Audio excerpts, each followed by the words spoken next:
नमस्कार साथियों, एक बार पुनः आप लोगों का स्वागत है अनअकैडमी के इस क्लास में। और मैं प्रहलाद गुप्ता आप लोगों का स्वागत करता हूं एक बार पुनः। आज हम लोग आधुनिक बिहार की शुरुआत करेंगे। आधुनिक काल में बिहार की स्थिति कैसी थी, वहीं हम लोग इस सीरीज को लेकर के चलेंगे। प्राचीन काल में बिहार का इतिहास, मध्यकाल में बिहार का इतिहास हम लोगों ने देख लिया। अब रोचक और रोमांचक कहानी जो है हम लोगों को देखना है। और तीनों भाग में अगर आप देखेंगे तो सबसे आसान आधुनिक भारत का इतिहास और आधुनिक बिहार का इतिहास होता है। क्योंकि तीनों पार्ट में प्राचीन, मध्यकालीन, आधुनिक अगर हम देखें तो सबसे आसान सभी विद्यार्थियों के लिए यह हो जाता है भाग। तो वहीं आज हम लोग शुरुआत कर रहे हैं आधुनिक बिहार का इतिहास। हम लोग भारत का भी इतिहास पढ़ेंगे, जब हम पढ़ाएंगे क्लास लेंगे तो वहां पर भी मैं शुरुआत करता हूं भारत में यूरोपियों का आगमन, वहीं से मैं शुरुआत करता हूं। क्योंकि वह अपने साथ आए, भारत में आए तो अपने साथ कुछ ले करके आए। मुस्लिम लोग आए तो कुछ ले करके आए। प्राचीन काल में सनातन धर्म के लोगों ने शासन किया था, इसीलिए यहाँ पर भी मैंने चैप्टर बना दिया है आधुनिक बिहार के इतिहास में बिहार में यूरोपियों का आगमन। आप यह जानते होंगे, भारत के कॉन्सेप्ट में अगर पढ़ा जाए तो भारत में सबसे पहले यूरोपियों में से जो लोग आए थे वह पुर्तगाल से चल करके आए थे।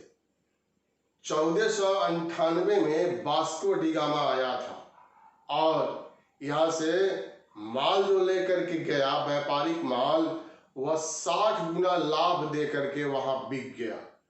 तो भारत में सबसे पहले पुर्तगाली लोग आए और सबसे बाद में पुर्तगाली लोग यहाँ से गए थे। परीक्षा में यह पूछ दिया गया है। तो वैसे ही कुछ मिलती जुलती कहानी जो है वह बिहार में भी है। बिहार में भी सबसे पहले पुर्तगाली लोग आते हैं। पुर्तगाली लोग जब आए थे भारत में 1498 में उन्होंने पुर्तगाली ईस्ट इंडिया कंपनी की स्थापना किया था। और उसके बाद धीरे धीरे भारत के विभिन्न क्षेत्रों में उन्होंने अपनी फैक्ट्री की स्थापना जो है वह शुरू कर दिया। हम लोग चर्चा करेंगे बृहद रूप में भारत के इतिहास में। और जब वह लोग क्षेत्र को विस्तारित कर दिए तो भारत में प्रशासन चलाने के लिए एक अधिकारी की नियुक्ति किया था और उस अधिकारी को गवर्नर कहा गया। अल्बुकर्क का नाम आप लोगों ने सुना होगा, डी अल्मेडा का नाम आप लोगों ने सुना होगा। यह योग्य जो थे पुर्तगाली गवर्नर थे और इन्हीं लोगों के चलते इतने बड़े साम्राज्य का निर्माण भारत में हुआ। तो उसका प्रभाव जो है वह बिहार पर भी दिखलाई पड़ता है। परीक्षा में अगर हम लोगों को पूछे कि बिहार में सबसे पहले यूरोप से चल करके किस देश के लोग आए, तो पुर्तगाल के आए और इसीलिए मैंने यहाँ लिखा है पुर्तगाली। बिहार में यूरोपियों के आगमन में सबसे ऊपर मैंने लिख दिया है पुर्तगाली। लेकिन बिहार में इन पुर्तगालियों का उतना ज्यादा महत्व जो है वह दिखलाई नहीं पड़ता है। सबसे ज्यादा महत्व जो है वह अंग्रेज लोगों का दिखलाई यहाँ पर पड़ा, डच लोगों का दिखलाई यहाँ पर पड़ा। यहाँ पर आप देख रहे हैं कि बिहार में सर्वप्रथम यह लोग हुगली से, यह हुगली है, हुगली से जल मार्ग से पटना आए। पटना और हुगली सोरा अफीम का व्यापार मुख्य था। यह लोग हुगली से जल मार्ग से पटना आ गए और यहीं से फिर जल मार्ग से हुगली जो है व्यापार करने के लिए आने जाने का सिलसिला जो है वह शुरू हो गया। बीपीएससी की परीक्षा में पूछा गया है कि इस काल में बिहार या पटना किसके लिए प्रसिद्ध था, तो सोरा और अफीम सोरा और अफीम के लिए अपना बिहार जो है वह काफी प्रसिद्ध माना गया है। पटना जो है वह काफी प्रसिद्ध माना गया है और यह बहुत अधिक लाभदायक व्यापार होता था। इसीलिए इन लोगों ने बिहार को अपना लक्ष्य बनाया। चूंकि बंगाल और बिहार कभी जुड़ जाते थे, कभी अलग हो जाते थे, इसलिए बंगाल पर जब उन लोगों ने नियंत्रण स्थापित किया तो उसी के साथ साथ बिहार पर भी नियंत्रण हो गया। तो पुर्तगालियों से बहुत ज्यादा पॉइंट यहाँ पर नहीं है। पॉइंट कहाँ है? जब भारत के इतिहास हम लोग पढ़ेंगे तो बहुत ही विस्तारित रूप में उन लोगों की कहानी है। तो यही संक्षिप्त बात याद रखिएगा, एक ही पॉइंट कि सबसे पहले बिहार में यूरोप से चलकर पुर्तगाली लोग आए थे। उसके बाद मैंने लिखा है डच। हॉलैंड के निवासी को डच कहते हैं। डचिश भाषा है वहां का, और वह लोग भी भारत में आए थे साथियों। 1592 में पहला डच यात्री हाउटमैन भारत आया था और अपार धन संपत्ति लेकर के यहाँ से गया। धन संपत्ति का मतलब है व्यापार के उद्देश्य से आया, तो व्यापारिक माल को लेकर के गया, वस्तुओं को लेकर के गया। 1595 में डच कंपनी की स्थापना हुई। डच कंपनी, न कि Dutch east India company. Dutch company की स्थापना 1595 में हुआ था और 1592 में डच कंपनी की स्थापना और 1595 में हाउटमैन आया और 1597 में वापस गया, यह सही होगा। और 1602 ईस्वी में डच ईस्ट इंडिया कंपनी की स्थापना हो गई। तो भारत में डच ईस्ट इंडिया कंपनी की स्थापना हुई। उन लोगों ने भी व्यापार का सिलसिला जो है वह शुरू किया। मैंने यहां लिखा है कि डचों ने अपनी प्रथम फैक्ट्री बिहार में 1632, तो यह याद रखिएगा, 1632 में इन्होंने पटना कॉलेज का जो इमारत है उसी में खोला था। परीक्षा में एक बार पूछा भी गया है, फिर पूछा जा सकता है कि डचों ने अपनी, पूछा गया कब, तो 1632। अब पूछा जा सकता है कहाँ, तो पटना में इन लोगों ने स्थापित किया था। ऐसे पूरे भारत के संदर्भ में पूछ दिया जाए तो 1605 में डचों ने मसूलीपट्टनम में अपनी प्रथम फैक्ट्री की स्थापना किया था। लेकिन वह सब हम लोग पढ़ेंगे भारत के इतिहास में। यहाँ पर 1632 आप याद रखिएगा, पटना कॉलेज इमारत में स्थापित किया। यह काफी महत्वपूर्ण पॉइंट है साथियों, डच से संबंधित। और यहाँ पर लिखे हैं कि 1648 में शमशेर खान ने पटना पर आक्रमण किया और फतुआ को जीत लिया। यह डचों का अधिकारी था और इसने पटना पर आक्रमण कर दिया, अपनी शक्ति का प्रदर्शन करना चाहता था, विजयी भी होता है और फतुआ पर भी नियंत्रण यह कर लेता है। यहाँ पर अगर हम लोग बात करें पुर्तगाली ईस्ट इंडिया कंपनी, तो यूपीएससी के परीक्षा में पूछा गया है कि पुर्तगाली ईस्ट इंडिया कंपनी का पूर्व नाम क्या था। पूर्व नाम एस्तादो द इंडिया, यहां लिख रहे हैं, यहां समझिएगा, एस्तादो, एस्तादो द इंडिया नाम था। पुर्तगाली ईस्ट इंडिया कंपनी को पुर्तगीज भाषा में यह कहते हैं एस्तादो द इंडिया। उसी तरह से डच ईस्ट इंडिया कंपनी की स्थापना की गई थी, तो इसका भी पूर्व नाम जो है आप लोगों को जान लेना है और इसका नाम है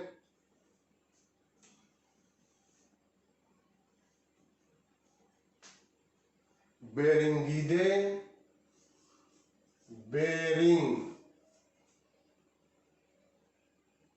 गीदे ओस्ट बेरिंगिदे ओस्ट इंडसे कंपनी। अगर आपसे पूछे कि डच ईस्ट इंडिया कंपनी का पूर्व नाम क्या था, तो यही आप नाम दे सकते हैं, बेरिंगिदे ओस्ट इंडसे कंपनी इसका पूर्व नाम था। 17 ही लोग इसमें थे, छोटी कंपनी थी। जेंटलमैन 17 के नाम से जाना जाता है डच ईस्ट इंडिया कंपनी को। उसके बाद मैंने कुछ दूसरा पॉइंट यहाँ लिखा है, आप देख सकते हैं। यहाँ डच यात्री ट्रेवरिन, नाम है ट्रेवरिन, ने 1665 में पटना और छपरा, यह पटना और छपरा मैंने लिखा है, पटना और छपरा की यात्रा किया था। छपरा में सोरा को शुद्ध किया जाता था। शुद्धिकरण करने का महत्वपूर्ण क्षेत्र जो था बिहार में, वह छपरा था, और वहीं पर अधिकांश सोरा को शुद्धिकरण किया जाता था। तो यह एक पॉइंट के रूप में हम लोग यहाँ पर देख सकते हैं। यहाँ मैंने लिखा है चीनी, सोरा, सूती वस्त्र, अफीम का व्यापार। इसी चीज पर ज्यादा लोग, डच लोग जो थे वह ज्यादा ध्यान देते थे। बिहार के संदर्भ में ध्यान रखना है, ऐसे पूछेगा तो सूती वस्त्र और मसाला पूरे भारत के कॉन्सेप्ट में पूछा जाएगा, तो डचों का मुख्य उद्देश्य मसालों का व्यापार था। क्लियर हो गया। भारत के संदर्भ में मसाला याद रखिएगा, गोल मिर्च चाहे अन्य मसाला जो होता है, बहुत मांग था यूरोप में। लेकिन बिहार के संदर्भ में चूंकि यहाँ पर मसाला की खेती नहीं होती है, वह केरल में या दक्षिण भारत में होता है, तो बिहार के संदर्भ में चीनी, सोरा, सूती वस्त्र, अफीम का व्यापार जो है, यह इस पर ध्यान इन लोगों ने केंद्रित किया था। फिर हम यहाँ बढ़ रहे आगे। 1662 में औरंगजेब जो है वह एक फरमान जारी करते हैं डचों के लिए 1662 में, और बंगाल, बिहार और उड़ीसा में उन्होंने अनुमति जो है वह प्रदान कर दिया। आगे हम लोग पढ़ेंगे, जब भारत का इतिहास पढ़ेंगे, तो 1717 में मुगल बादशाह फारुखसियर ने भी ईस्ट इंडिया कंपनी के लिए एक अध्यादेश जारी किया था 1717 में। तो वह फारुखसियर ने अध्यादेश जारी किया, और यहाँ पर फरमान जो है औरंगजेब के द्वारा जारी किया जाता है 1662 में। तो यह याद रखना है। पहला पॉइंट मैंने कहा सबसे महत्वपूर्ण है, जो याद रखना है वह हम लोगों का यह है 1632 में। और दूसरा महत्वपूर्ण पॉइंट कौन है, यह बेदरा का युद्ध। यह साथियों आपको याद रखना है। ईस्वी सन के साथ 1759 में बेदरा का युद्ध हुआ।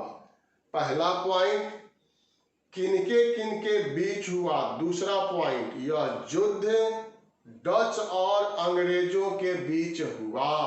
ईस्ट इंडिया कंपनी काफी शक्तिशाली थी, और इस युद्ध में डचों को पूर्ण रूप से अंग्रेजों ने पराजित कर दिया। इसी के बाद भारत से इन लोगों का पतन जो है वह शुरू हो जाता है।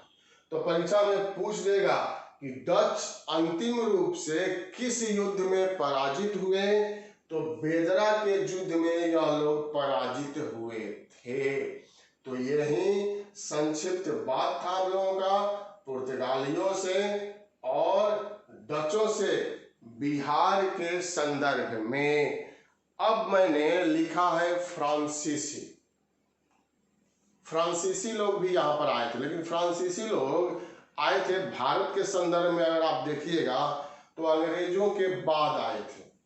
देखिए, लुई 14वां फ्रांस का जो शासक था, और उसका मंत्री कोलबर्ट, यह लोग वाणिज्य व्यापार के क्षेत्र में रुचि रखते थे बहुत ज्यादा, और इन्हीं लोगों के प्रयास से 1664 में फ्रांसीसी ईस्ट इंडिया कंपनी की स्थापना हो गई।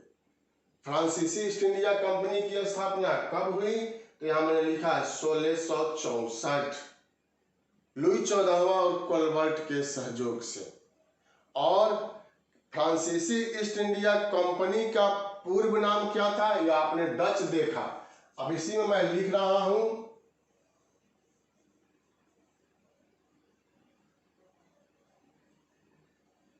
फ्रांसीसी ईस्ट इंडिया कंपनी का पूर्व नाम, यहां देखिए आप, कंपनी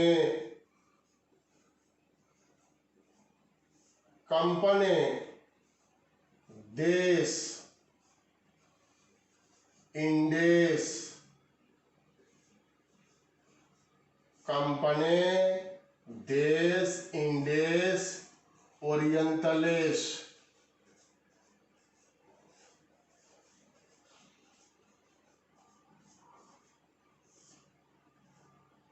यही नाम है।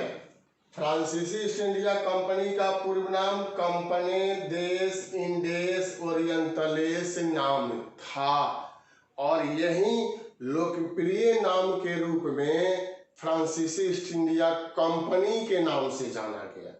भारत के संदर्भ में अगर देखा जाए तो सबसे पहले सूरत में इन लोगों ने 1668 में अपनी फैक्ट्री की स्थापना किया। दक्षिण भारत में सर्वप्रथम अपनी फैक्ट्री की स्थापना 1669 में और मसूलीपट्टनम में किया था। अब हम लोग जब यह लोग पूरे भारत के क्षेत्र में धीरे धीरे आगे बढ़ने लगे तो बंगाल के क्षेत्र में चंद्रनगर में भी अपनी फैक्ट्री की स्थापना कर दिया। चंद्रनगर, बंगाल का सूबेदार जो है इस समय औरंगजेब के मामा शाइस्ता खां थे, और शाइस्ता खां ने कुछ भूमि जो है फ्रांसीसी ईस्ट इंडिया कंपनी को दिया, और उसी भूमि पर बंगाल में फ्रांसीसी ईस्ट इंडिया कंपनी ने चंद्रनगर की स्थापना कर दिया। साथियों, एनसीईआरटी में भी लिखा हुआ है, जिस प्रकार ईस्ट इंडिया कंपनी के लिए कलकत्ता का महत्व था, उसी प्रकार से फ्रांसीसी ईस्ट इंडिया कंपनी के लिए बंगाल के क्षेत्र में चंद्रनगर का महत्व था। अब यहाँ पर मैंने लिखा है फ्रांसीसी स्थापना 1664, और यह देखिए, यह याद रखिएगा 1734 में प्रथम फैक्ट्री की स्थापना। जैसे यह पूछ दिया है 1632 में बीपीएससी में, तो हो सकता है कि इस बार पूछ दे कि फ्रांसीसी ईस्ट इंडिया कंपनी ने अपनी प्रथम फैक्ट्री बिहार में, अपनी प्रथम फैक्ट्री पटना में कहाँ कब स्थापित किया? तो 1734 में इन लोगों ने अपने, बहुत बाद में, अपनी फैक्ट्री की स्थापना कर दिया था। यह याद रखने योग्य बात है। उसके बाद मैंने लिखा है अंग्रेजों ने 1757 में चंद्रनगर पर अधिकार कर लिया। कहने का मतलब कि धीरे धीरे अंग्रेजों की शक्ति जो है वह बढ़ते चला जा रहा था, और इन लोगों की साम्राज्य की सीमा जो है धीरे धीरे सिमटता चला जा रहा था, और इसी क्रम में अंग्रेजों ने चंद्रनगर पर भी अपना नियंत्रण स्थापित कर लिया। जब भारत का इतिहास पढ़ते हैं हम लोग साथियों, तो 3 युद्ध आता है। कर्नाटक का प्रथम युद्ध, कर्नाटक का द्वितीय युद्ध और कर्नाटक का तृतीय युद्ध। वह फ्रांसीसियों में पढ़ा जाता है, विस्तार पूर्वक पढ़ा जाता है, और इसी में एक युद्ध आएगा कर्नाटक के तृतीय युद्ध में, और वह युद्ध था 1760 का बांडीवास का युद्ध। सब युद्ध आपको याद नहीं रखना है, लेकिन कुछ ऐसा युद्ध है जो याद रखना है। जैसे बेदरा का युद्ध कब हुआ था? 1759 में। और बांडीवास का युद्ध कब हुआ था? तो 1760 में।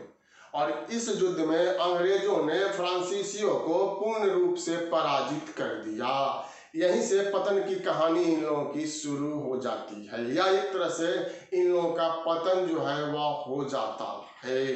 डुप्ले का नाम आप लोगों ने सुना होगा। फ्रांसीसी ईस्ट इंडिया कंपनी ने उसे गवर्नर बनाया था और काफी महत्वपूर्ण और शक्तिशाली था। उसी की महत्वाकांक्षा ने कर्नाटक के प्रथम युद्ध और कर्नाटक के द्वितीय युद्ध को जन्म दिया था। हालांकि इसके कारण अन्य थे, लेकिन उसकी महत्वाकांक्षा भी कारण के रूप में शामिल किया जाता है। बाद में वह पराजित होता है और यही वह समय है जब लॉर्ड क्लाइव का उद्भव हुआ। लॉर्ड क्लाइव का तो नाम आप लोगों ने सुना होगा। बंगाल का प्रथम गवर्नर लॉर्ड क्लाइव, जिसको रॉबर्ट क्लाइव के नाम से जानते हैं, भारत के इतिहास में पढ़ा जाता है और मैं पढ़ाता हूँ।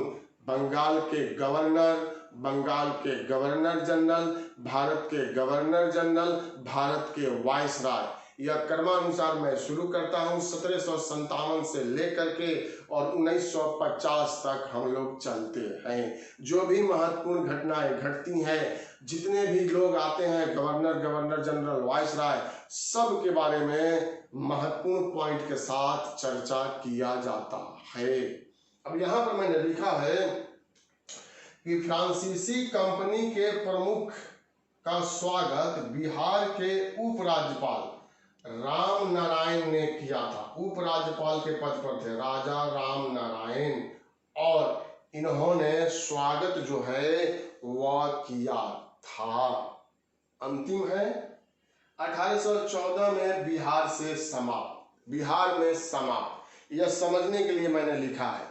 वैसे तो बांडीवास का युद्ध 1760 में हुआ, तो यहीं पर लगभग फ्रांसीसियों की कहानी समाप्त हो गई थी, लेकिन इन लोगों ने पांडिचेरी को कब मुक्त किया था? पांडिचेरी फ्रांसीसियों का सबसे महत्वपूर्ण केंद्र था और 1954 में इन लोगों ने मुक्त किया था। साथियों, देश आजाद हुआ 1947 में। लगभग 7 सालों के बाद पांडिचेरी को मुक्त फ्रांसीसियों ने किया था 1954, और बिहार में इन लोगों की सत्ता समाप्त हो जाती है 1814 में। 14 है बिहार में। 1954 में पांडिचेरी को मुक्त करते हैं। पुर्तगाली हम लोग पढ़े थे। देश आजाद हुआ था 1947 में। गोवा, दमन और दीव को कब इन लोगों ने मुक्त किया था? 1961 में जाकर के इन लोगों ने मुक्त किया था। वह भी सैनिक कार्रवाई किया गया, तब इन लोगों के द्वारा उसको स्वतंत्र किया गया। यह सब हम लोग पढ़ेंगे विस्तार पूर्वक। भारत का इतिहास आने दीजिए। अब हम लिखे हैं डेन, थोड़ा सा डेन के बारे में। डेन मतलब Denmark.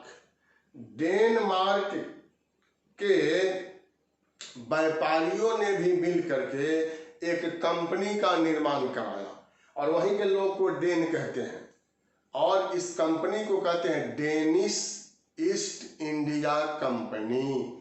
Danish east India company, जिसकी स्थापना 1616 ईस्वी में हुआ था। डेनिश ईस्ट इंडिया कंपनी की स्थापना बिहार में बहुत ही कम बात है, नहीं मिलता है। भारत के संदर्भ में भी नहीं मिलता, इसलिए इन लोगों ने अधिकांश अपना क्षेत्र जो है ना, वह अंग्रेजों को बेच दिया।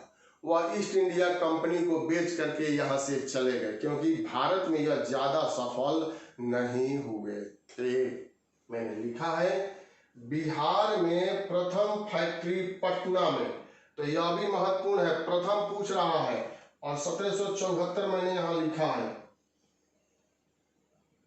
1734, यह आप देख रहे हैं फ्रांसीसियों ने अपनी कंपनी स्थापित किया। 1774 डेन लोगों ने अपनी फैक्ट्री स्थापित किया। 1632 डचों ने अपनी फैक्ट्री को स्थापित किया था। तो जहां पर प्रथम शब्द निकल करके आएगा वह तो हम लोगों के लिए महत्वपूर्ण बन जाएगा। क्लास में ही आप लोगों को याद हो जाना चाहिए। मैं कई बार यहाँ पर रिपीट कर रहा हूँ, समझा रहा हूँ आप लोगों को, इसको घेर करके स्टार दे करके बतला रहा हूँ कि यह महत्वपूर्ण पॉइंट है और देखिएगा परीक्षा में बैठिएगा, अगर यहाँ से क्वेश्चन आएगा तो इसी में से कोई क्वेश्चन आपको दे दिया जाएगा। उसके बाद मैंने लिखा है सोरा का व्यापार। यह लोग मुख्य रूप से सोरे का व्यापार में ज्यादा दिलचस्पी रखते थे। सोरा का व्यापार में 1845 तक इनके क्षेत्र पर अंग्रेजों का अधिकार हो। जो भी क्षेत्र इन लोगों ने बिहार में आधिपत्य किया था, अपने नियंत्रण में रखा था, उन क्षेत्रों पर अंग्रेजों ने 1845 तक नियंत्रण कर लिया। तो यही तो है साथियों, मुख्य रूप से यहाँ पर बात जो हम लोगों ने लिखा है पुर्तगाली के बारे में, डच के बारे में, फ्रांसीसी के बारे में और डेन के बारे में। डेन से 1-2 पॉइंट मैंने यहाँ पर भी लिख दिया है, लेकिन यह अंग्रेजों से संबंधित है। क्योंकि अंग्रेजों के साथ इन लोगों का विद्रोह हुआ था, झड़प हुआ था, संघर्ष हुआ था और अंततः अंग्रेज विजयी हो जाते हैं। देखिए 1781 में मेजर हार्डी ने पटना के डच फैक्ट्री पर अधिकार कर लिया। मतलब क्षेत्र जो था वो बड़ा क्षेत्र से धीरे धीरे सिमटते जा रहा था। अब पटना जो फैक्ट्री की स्थापना की गई थी वह भी अंग्रेजों के अधिकार में चला गया। तो यहाँ पर भी कहानी समाप्त होती है। 1825 में ईस्ट इंडिया कंपनी ने बिहार में डचों के व्यापारिक क्षेत्र पर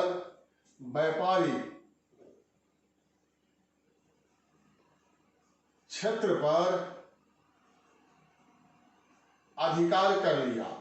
मतलब यहाँ बिहार में इन लोगों का व्यापारिक क्षेत्र पर अधिकार कर लिया और 1845 तक संपूर्ण क्षेत्र पर इन लोगों का नियंत्रण जो है वह कर लिया गया था। तो कहानी डचों डेनों की बिहार में यहाँ आकर के समाप्त हो जाती है। जितने भी यूरोपीय लोग आए उनमें सबसे ज्यादा महत्वपूर्ण साबित हुए अंग्रेज।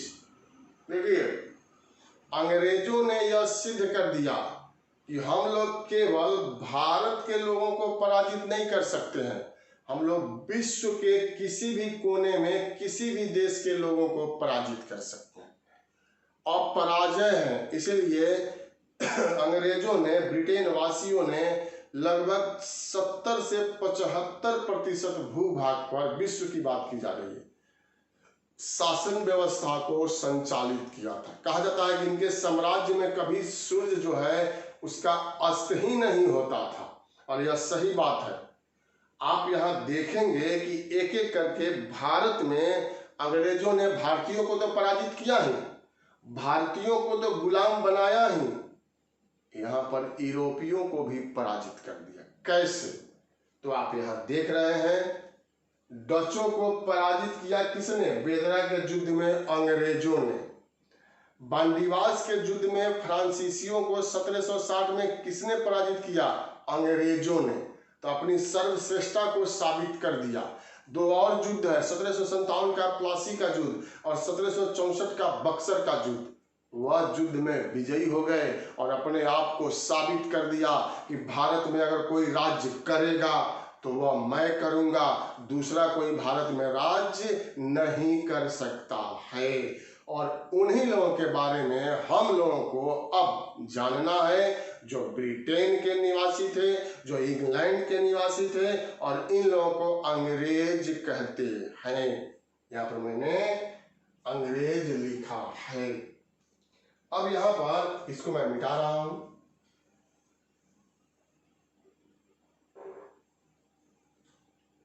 देखिए कहानी है, 1-2 मिनट का कहानी आप सुनेंगे तो आपको यह तस्वीर जो है दिमाग में बैठ जाएगा।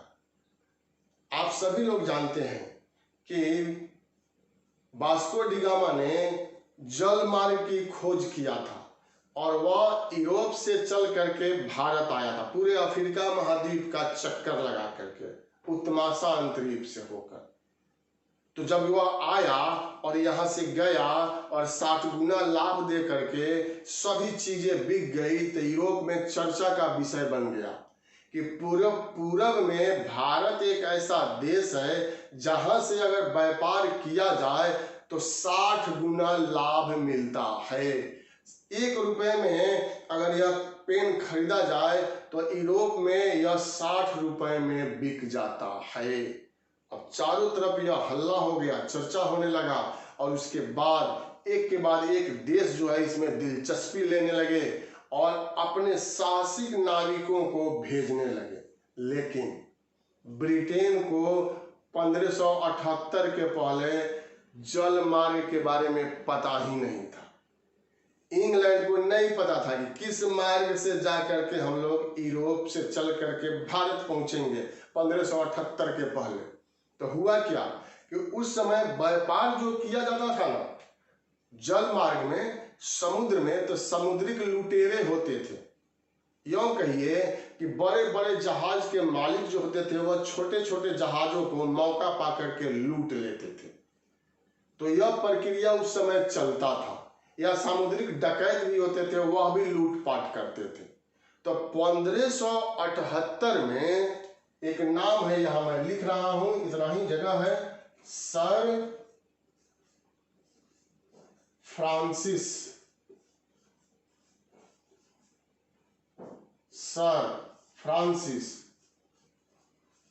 ड्रेक।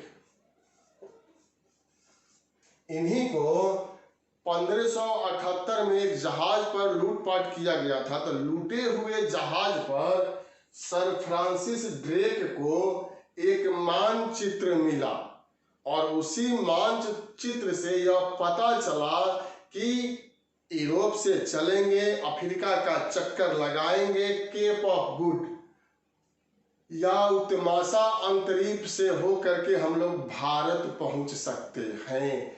यह फ्रांसिस ड्रेक जो है वह ब्रिटेन जाता है और इसके बारे में बताता है वहां की सरकार को। यहाँ पर एलिजाबेथ प्रथम जो है वह महारानी थी। अब वहां के व्यापारियों ने दबाव बनाना शुरू कर दिया कि हम लोगों को भी आदेश दिया जाए भारत के साथ व्यापार करने का, पूर्वी देश के साथ व्यापार करने का। पुर्तगाल इसमें बहुत लाभ कमा रहा है, डच लोग इसमें बहुत लाभ कमा रहे हैं। तो महारानी एलिजाबेथ ने क्या किया, 1599 में लॉर्ड मेयर की अध्यक्षता में एक समिति का गठन कर दिया कि तुम रिपोर्ट दो कि क्या व्यापार करना लाभदायक रहेगा या इससे नुकसान हो सकता है। तो लॉर्ड मेयर ने जो रिपोर्ट दिया वह हाँ में दे दिया, सकारात्मक रिपोर्ट दिया कि व्यापार करने में कोई बुराई नहीं है, किया जा सकता है। और उसी रिपोर्ट के आधार पर आप लोग सभी कोई जानते हैं 31 दिसंबर 1600 ईस्वी में ईस्ट इंडिया कंपनी की स्थापना किया गया। 31 दिसंबर 1600 ईस्वी में ईस्ट इंडिया कंपनी की स्थापना किया गया। उस समय ब्रिटेन की महारानी एलिजाबेथ प्रथम थी और भारत के शासक अकबर महान थे। ईस्ट इंडिया कंपनी का पूर्व नाम यहां मैं लिख रहा हूं, यह एनसीईआरटी में दिया हुआ है, मर्चेंट एडवेंचर्स।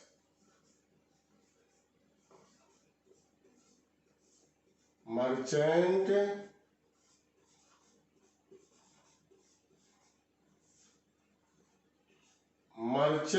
एडवेंचर्स। 4 नाम मैंने आप लोगों को बताया।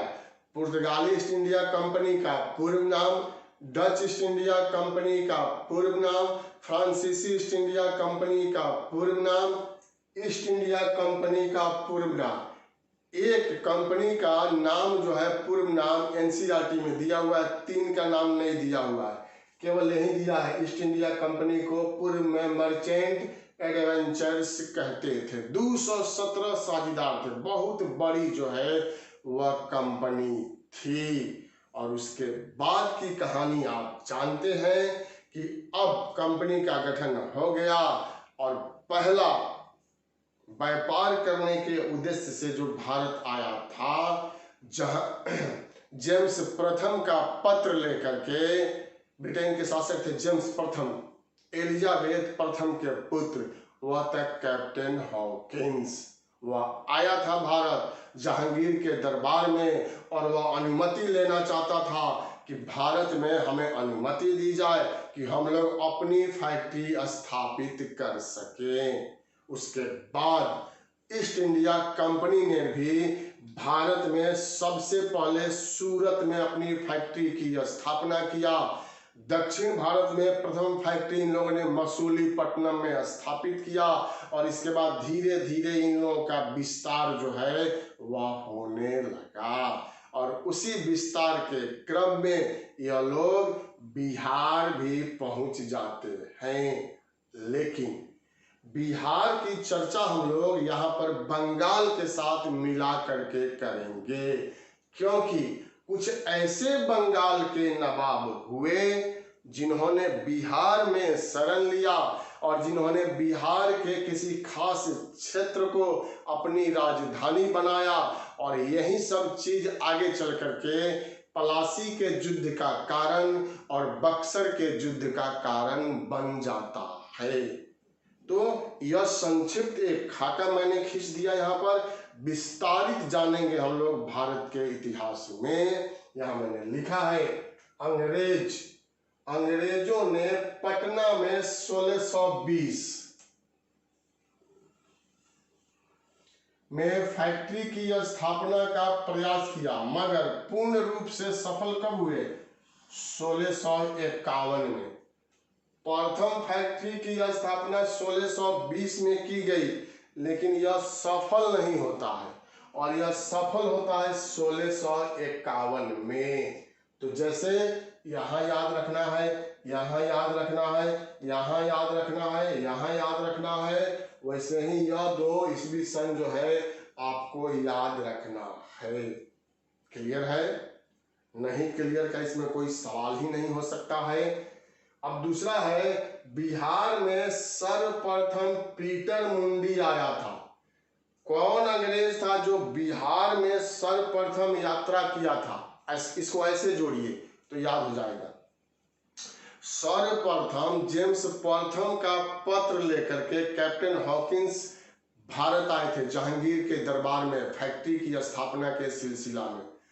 उसी तरह से बिहार में फैक्ट्री की स्थापना कराने के सिलसिला में सबसे पहले कौन आया? तो पीटर मुंडी आया था। इसी के प्रयास से यहाँ पर फैक्ट्री 1651 में स्थापित किया गया था। क्लियर है? अगर पूछ रहे कौन सबसे पहले आया था बिहार में अंग्रेजों की तरफ से, तो पीटर मुंडी जो है वह जवाब दीजिएगा।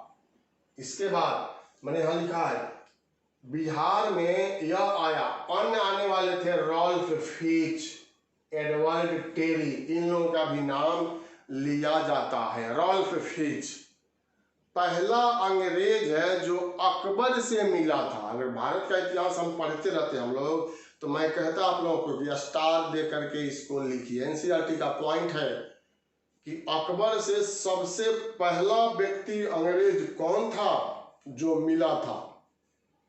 रॉल्फ फिच था। और इसका कथन है कि आगरा और फतेहपुर सीकरी दोनों लंदन से बड़े हैं। उत्तर प्रदेश की परीक्षा में पूछा गया है कि आगरा और फतेहपुर सीकरी दोनों लंदन से बड़े हैं, किसका कथन है? तो यह रॉल्फ फिच का कथन है। और सबसे पहले यही अकबर से मिला था। पुर्तगालियों में सबसे पहले मिलने वाले थे अक्का बीवा और मांसरेट। यह पुर्तगाली लोग थे जो अकबर से सबसे पहले मिले थे। साथियों, यहाँ पर मैंने यहाँ अलग से दूसरा पॉइंट है, 16 अक्टूबर 1756 में मनिहारी के युद्ध में सिराजुद्दौला ने शौकत जंग को पराजित कर दिया। अब यहाँ सिराजुद्दौला और शौकत जंग, तो शौकत जंग कौन था जिसको पराजित कर दिया? एक लाइन में यहाँ चर्चा करना चाहूंगा संक्षिप्त रूप में, विस्तार में हम लोग भारत के इतिहास। मैंने पहले बतलाया था आप लोगों को, अलीवर्दी खां का नाम आप लोगों ने सुना होगा, जिसने अंग्रेजों की तुलना मधुमक्खी से कर दिया। अलीवर्दी खां को कोई पुत्र नहीं था, 3 पुत्री थी। अमीना बेगम का विवाह जो है वह पटना में पटना के नवाब के साथ हुआ था। घसीटी बेगम एक और लड़की थी जिसका विवाह पूर्णिया के नवाब के साथ हुआ था। और यह शौकत जंग जो है वह ढाका का राजकुमार था। मतलब घसीटी बेगम और अमीना बेगम शौकत जंग की मौसी थी और सिराजुद्दौला जो है वह अमीना बेगम का पुत्र था, मौसेरा भाई था। लेकिन विरोध किया। घसीटी बेगम और शौकत जंग ने सिराजुद्दौला का घोर विरोध किया था। क्यों किया था कि अलीवर्दी खान ने सिराजुद्दौला को अपना उत्तराधिकारी घोषित किया, इसीलिए शौकत जंग नाराज हो गया। और यहाँ पर लिख दिया है मैंने, मनिहारी के युद्ध में सिराजुद्दौला ने शौकत जंग को पराजित किया और यह युद्ध हुआ 1756। अब यहाँ पर है पलासी का युद्ध। यह मैं चर्चा करूंगा क्योंकि पलासी का युद्ध और बक्सर का युद्ध जब चर्चा होगा तभी जाकर के पूर्ण होगा। और यह पूर्ण क्या होगा कि बिहार पर अंग्रेजों ने पूर्ण रूप से नियंत्रण कर लिया। और यहीं पर आकर के पहला चैप्टर आधुनिक बिहार के इतिहास का समाप्त होगा। सिराजुद्दौला आखिर में गद्दी पर आ गया तो अंग्रेजों ने विरोध क्यों किया या पलासी का युद्ध क्यों हो गया? इसके पीछे तो कुछ कारण होगा, तभी तो हुआ होगा, अन्यथा युद्ध नहीं होता। अगर सब बात सिराजुद्दौला अंग्रेजों की मान लेता या सिराजुद्दौला की सभी बात अंग्रेज मान लेते तो युद्ध का प्रश्न ही नहीं था। 1756 में सिराजुद्दौला बंगाल का शासक बनता है। साथियों ध्यान देना है, 1756 में अलीवर्दी खां की मृत्यु हुई थी। बंगाल का यह नवाब जो है वह बन गया। अब जब बंगाल का यह नवाब बना तो उस अवसर पर ईस्ट इंडिया कंपनी क्या करती है कि कलकत्ते की घेराबंदी कराती है। कलकत्ते का नाम था फोर्ट विलियम। फोर्ट विलियम किसका नाम? तो कलकत्ता का। तो कलकत्ते का घेराबंदी कराती है, घेराबंदी, चारों तरफ से दुर्गीकृत माने और मजबूत किला बनाया जाता है। तो सिराजुद्दौला नाराज हो गए कि हमसे राय नहीं लिया गया, मैं बंगाल का नवाब हूँ, शासक हूँ, और हमसे राय नहीं लिया गया और ईस्ट इंडिया कंपनी घेराबंदी क्यों कराएगी? सही बात भी था। इसने आदेश दिया कि नहीं, घेराबंदी को आप रोकिए, इस काम को आप रोकिए। जब कंपनी नहीं मानी, जब अंग्रेज नहीं माने तो अभियान कर देता है और अभियान किया, विजयी हो गया। विजयी हुआ, उसके बाद क्या होता है कि फोर्ट विलियम का नाम बदल करके अलीनगर रख देता है। मतलब कलकत्ता का नाम फोर्ट विलियम और फोर्ट विलियम से अब नाम बदल करके क्या रख दिया गया? अलीनगर नाम रख दिया गया। कहानी है ये काल कोठरी की घटना, ब्लैक हॉल की घटना, और इसको बताने वाला है हालवेल।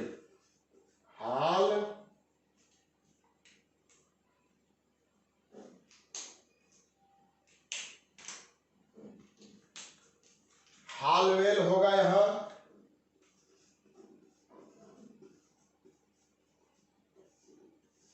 यह कहता है कि फोर्ट विलियम से 146 अंग्रेजों को गिरफ्तार कर लिया था सिराजुद्दौला ने और एक छोटा सा कमरा में बंद कर दिया। 14 फीट चौड़ा था, 18 फीट लंबा। तो छोटा सा रूम था, उसी में 146 लोगों को भर दिया। सुबह में दम घुटने से जब दरवाजा खोला गया तो सुबह में देखा गया कि दम घुटने से 146 में से 23 जो है 123 लोगों की मृत्यु हो गई थी, 23 ही बचे थे। और उस 23 में एक यह भी शामिल था। इसी घटना को ब्लैक होल की घटना जो है कहते हैं। अब अंग्रेज पूर्ण रूप से नाराज हो गए और इस नाराजगी का बदला लेने का प्रयास किया गया। और वही प्रयास कहां पर आ जाता है? प्लासी का युद्ध। यह प्लासी जो है ना, यह बंगाल में नादिया जिला में स्थित है। पलाश का बहुत अधिक पौधा यहाँ होता था, इसीलिए इसका नाम रखा गया प्लासी। और यह युद्ध हुआ साथियों, प्लासी का युद्ध। और इस युद्ध में सिराजुद्दौला पराजित हो गए, इनकी हत्या कर दिया गया। कुछ विद्वान कहते हैं कि इस युद्ध का परिणाम पहले से तय था, क्योंकि इसका सेनापति मीर जाफर अंग्रेजों से मिल गया था। शौकत जंग अंग्रेजों से मिल गए थे। मौसी घसीटी बेगम वह भी अंग्रेजों का साथ दे रही थी। सबसे बड़ा व्यापारी अमीर चंद जगत सेठ, यह सब लोग अंग्रेजों के साथ मिल गए थे। तो सिराजुद्दौला इस युद्ध में पराजित हो गया। जैसे ही प्लासी के युद्ध में अंग्रेज विजयी हुए, उन लोगों ने अपनी राजनीतिक सत्ता बंगाल में स्थापित कर दिया। यही वह काल है साथियों कि अब ईस्ट इंडिया कंपनी का स्वरूप जो है वह बदलता है। और क्या हो जाता है, पहले इन लोगों का स्वरूप था व्यापार करने वाला, व्यापारिक स्वरूप, चेहरा जो था, काम जो था। अब व्यापारिक स्वरूप से यह बदल करके राजनीतिक स्वरूप ग्रहण कर लिया। तो यही कहानी है। उस समय बंगाल, बिहार और उड़ीसा एक साथ थे। अब प्लासी के युद्ध के बाद मैंने यहाँ लिखा है 1761 में मीर कासिम ने मुंगेर को राजधानी बनाया। यहाँ ईस्वी सन याद रखना है आपको। प्लासी का युद्ध में भारत का इतिहास पढ़ेंगे तो और चर्चा करेंगे, और यह तो आपको याद ही रखना है किसने मुंगेर को राजधानी बनाया था। देखिए, बंगाल की पहले राजधानी ढाका था, और जब मुर्शिद कुली खां आए तो ढाका से राजधानी परिवर्तित करके मुर्शिदाबाद में स्थापित कर दिए। सिराजुद्दौला के बाद मीर जाफर को बंगाल का नवाब बनाया गया। 1757 से लेकर के 1760 तक रहते हैं। उनको अंग्रेजों ने हटा दिया और उसके भतीजा मीर कासिम को बंगाल का नवाब बना दिया। लेकिन यह तो और जोशीला शासक था, यह निर्भीक शासक था, अंग्रेजों से डरने वाला नहीं था। अंग्रेजों ने जैसा सोचा था उसके विपरीत यह निकल करके सामने आ जाता। और क्या करता है, पहला ठेस पहुंचाने का कार्य या पहला अंग्रेजों को जवाब देने का कार्य करता है, राजधानी ही परिवर्तन कर लेता है। बिना ईस्ट इंडिया कंपनी से पूछे, बिना अंग्रेजों से पूछे राजधानी परिवर्तित कर लिया। और मुर्शिदाबाद से राजधानी परिवर्तित करके कहाँ बनाया, मुंगेर में बनाया। केवल राजधानी परिवर्तन नहीं किया, मुंगेर में बंदूक बनाने की फैक्ट्री भी स्थापित कर लिया। अब तो अंग्रेज पूरी तरह से नाराज हो गए और इस कार्य को रोकने का उन लोगों ने प्रयास किया, यह नहीं माना। तब अंग्रेजी सेना जो है अभियान करती है। यह मीर कासिम जो है मुंगेर से भागकर कहाँ आ गया, यह पटना आ गया, गुस्से में था। पटना आ गया, गुस्से में था, और यहाँ पर 148 अंग्रेजों का कत्लेआम करा दिया, जिसको इतिहास में पटना हत्याकांड कहा गया है। इंटरव्यू में आपसे पूछे कि पटना हत्याकांड के बारे में बतलाएं, तो यही है पटना हत्याकांड। अब युद्ध को नहीं टाला जा सकता था, क्योंकि एक अंग्रेज की भी अगर गलती से हत्या हो जाती थी, भारतीयों के हाथे मृत्यु हो जाती थी, तो बदला लेने के लिए उतारू हो जाते थे। और यहाँ पर तो 148 अंग्रेजों की हत्या कर दी गई थी, जिसमें बच्चे और महिलाएं भी शामिल थे। अंग्रेजी सेना फिर इसके पास अभियान करती है, तो यह बंगाल से, कलकत्ता से भाग करके मुंगेर आया था, मुंगेर से भाग करके पटना, और यहां से भाग करके कहा, अवध, उत्तर प्रदेश के अवध चला गया। साथियों, अवध चला जाता है, और अवध में पहले से ही मुगल बादशाह शाह आलम डेरा डाले हुए थे, और अवध के नवाब थे शुजाउद्दौला।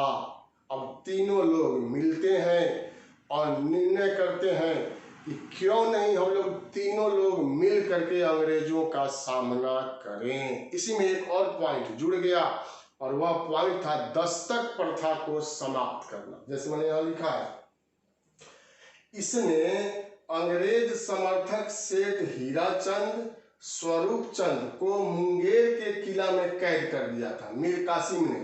तो युद्ध में कारण में एक यह भी है, पटना हत्याकांड मैंने बतला दिया, यहां लिखा है मैंने दस्तक प्रथा। दस्तक प्रथा भी बक्सर के युद्ध का एक कारण था। दस्तक प्रथा क्या था?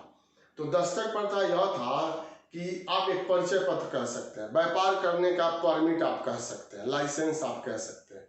जिसके पास यह होता था वह बिना कर दिए व्यापार कर सकता था और अंग्रेजों के पास यह था, आसानी से मिल जाता था। इसलिए कि अंग्रेज अधिकारी को ही यह जारी करने का अधिकार था, तो अंग्रेजों को आसानी से मिल जाता था। अब अंग्रेज लोग बिना चुंगी दिए, बिना कर दिए व्यापार करते थे, तो नुकसान किसको होगा? बंगाल के नवाब को बहुत अधिक क्षति उठाना पड़ता था। मीर कासिम ने क्या किया? इस प्रथा को समाप्त कर दिया। मीर कासिम ने दस्तक प्रथा को समाप्त कर दिया। मतलब अब जैसा कर भारतीय व्यापारी देते थे वैसा ही कर अंग्रेज व्यापारी को भी देना होगा। तो यह भी बक्सर युद्ध का कारण बन गया। 22 अक्टूबर 1764 में बक्सर के मैदान में दोनों की सेना आमने सामने होती है। सर आयर कूट ने अंग्रेजी सेना का नेतृत्व किया था और वही मैंने यहाँ लिखा है बक्सर का युद्ध। ईस्वी सन आपको याद रखना है 1764।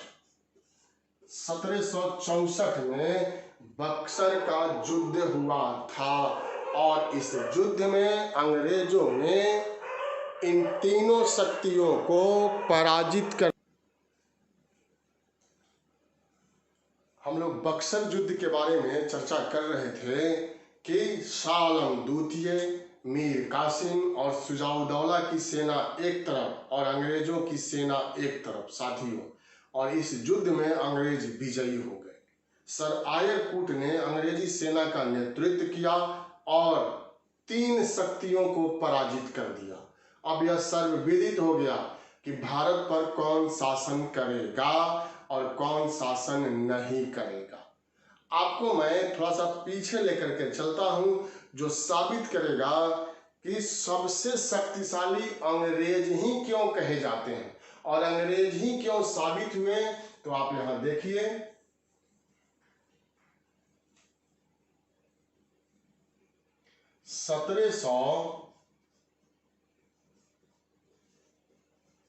संतावन में कौन सा युद्ध हुआ था पहले आप लोग बताइए?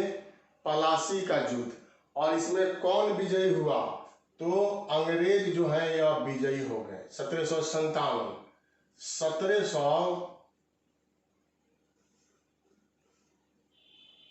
1759 दो ही साल में। 1759 में कौन युद्ध हुआ था? तो बेदरा का युद्ध हुआ था और इस बेदरा के युद्ध में कौन विजयी हुआ? तो अंग्रेज विजयी हो गए। फिर एक ही साल में 1760 में बांडीवास का युद्ध हुआ और इस युद्ध में कौन विजयी हुए? अंग्रेज विजयी हुए, फ्रांसीसी पराजित हुए, यह विजयी हो गए। एक बीच में है 1761, यह अंग्रेजों से संबंधित नहीं है, लेकिन आप लोगों को पता होगा कि 1761 में कौन युद्ध हुआ था? तो पानीपत का तृतीय जो है वह युद्ध हुआ था। यह तो पता है ना, अंग्रेजों से संबंधित नहीं है।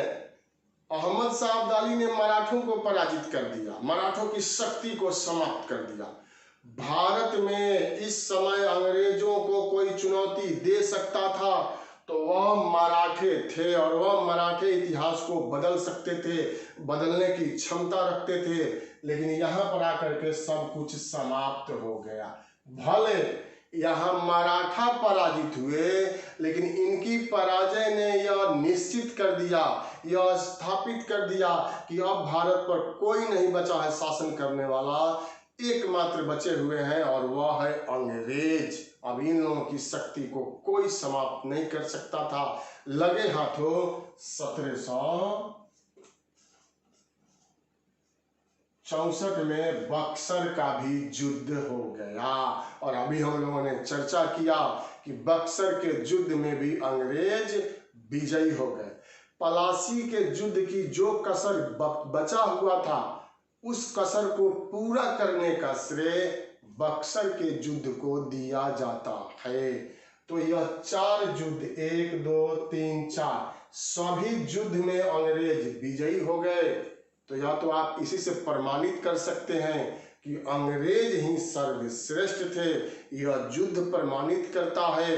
कुशल नेतृत्व था उनके पास, अद्भुत क्षमता थी, असीमित संसाधन था। वहां इंग्लैंड में बैठ करके जो नियंत्रण किया जाता था वह भी बहुत कुशल थे। अंग्रेज अपने लिए नहीं लड़ते थे, पूरे देश के लिए लड़ते थे। और इन सभी ने मिल करके भारत को गुलाम बना दिया, उन लोगों को विजयी बना दिया। तो बक्सर का युद्ध समाप्त हुआ। और बक्सर का युद्ध जैसे ही समाप्त हुआ, लॉर्ड क्लाइव दूसरी बार बंगाल के गवर्नर बनकर के आ गए और उन्होंने इलाहाबाद की संधि किया। नीचे मैंने लिखा है छोटा सा, इलाहाबाद की संधि। और इलाहाबाद की संधि कब किया गया? 1765 में इलाहाबाद की संधि किया गया। एक संधि किया गया अवध के नवाब शुजाउद्दौला के साथ, क्योंकि उसने युद्ध में शामिल होकर के बैर मोल लिया था, पराजित हुआ था। संधि शर्त के अनुसार 50 लाख रुपए उससे युद्ध क्षतिपूर्ति के रूप में वसूल किया गया। और 2 उसका महत्वपूर्ण क्षेत्र था, कड़ा एवं इलाहाबाद का क्षेत्र, वह छीन करके मुगल बादशाह शाह आलम द्वितीय को दे दिया गया। दूसरा इलाहाबाद का एक और संधि किया गया और वह किया गया मुगल बादशाह शाह आलम द्वितीय के साथ। शाह आलम द्वितीय को अब 26 लाख रुपए पेंशन जो है दिया जाने की घोषणा कर दी गई। अब क्या हुआ कि मुगल बादशाह पेंशन भोगी बन गया, अंग्रेजों का कठपुतली बन गया। 26 लाख रुपए आपको वार्षिक पेंशन दिया जाएगा। और 2 क्षेत्र, मात्र 2 क्षेत्र, कड़ा एवं इलाहाबाद का क्षेत्र शुजाउद्दौला से लेकर के शाह आलम द्वितीय को दे दिया गया। इसके बदले में क्या लिया अंग्रेजों ने, वह भी सुनिए। और वह 2 बार परीक्षा में पूछा गया है, क्योंकि संपूर्ण अधिकार ही अंग्रेजों ने ले लिया। इसके बदले में शाह आलम द्वितीय ने बंगाल, बिहार और उड़ीसा की दीवानी अंग्रेजों को प्रदान कर दिया। परीक्षा में लगभग सभी तरह की परीक्षा में पूछा गया है, किस मुगल बादशाह ने बंगाल, बिहार और उड़ीसा की दीवानी अंग्रेजों को प्रदान किया? तो शाह आलम द्वितीय थे। और इसी के साथ राजस्व वसूल करने का अधिकार या राजस्व प्रशासन पर संपूर्ण अधिकार अंग्रेजों का हो गया। देखिए, पानीपत का प्रथम युद्ध बाबर ने मुगल वंश को स्थापित कर दिया। उसी तरह से 1757 का प्लासी का युद्ध है, अंग्रेजी सत्ता की स्थापना हो गई। खानवा का युद्ध, जिसमें बाबर विजयी हुआ और मुगल वंश को पूर्ण रूप से स्थापित कर दिया, कोई चुनौती देने वाला नहीं था राणा संगा के बाद। उसी तरह से बक्सर के युद्ध ने यह प्रमाणित कर दिया, अब कोई भी शक्ति नहीं बचा है। और इस प्रकार से अंग्रेजों का 1765 में बिहार पर नियंत्रण हो गया। और धीरे धीरे उन लोगों ने भारत के लगभग सभी क्षेत्रों पर अपना नियंत्रण स्थापित कर लिया, जिसके लिए राष्ट्रीय आंदोलन चलाया गया और तब जाकर के हम लोगों को आजादी मिला था।